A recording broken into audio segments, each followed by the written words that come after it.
महेश दादा,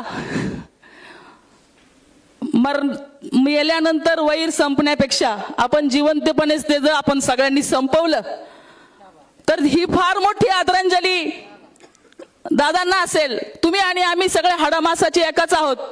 पण अशा प्रकारचं दुर्दैवानं असं होऊ नये की भविष्यामध्ये अशी वेळ यावी की आमची गाराणी ऐकणारे नेते आता नसावेत. असं होऊ नये.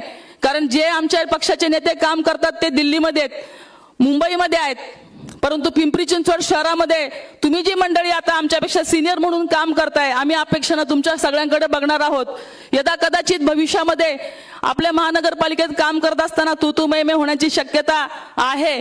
परंतु आपण मोठेपणानं विरोधकांची स्पेस विरोधकांना पण द्यावी आणि भविष्यामध्ये संघर्ष होणार नाही अशा प्रकारचं काम करून सगळ्या पक्षांना ज्याच्या त्याच्या तोलामोलानं जर आपण मान सन्मान दिला तर ही खऱ्या अर्थानं दादांना सुद्धा भावपूर्ण श्रद्धांजली होईल असं मला वाटतं. मी माझ्या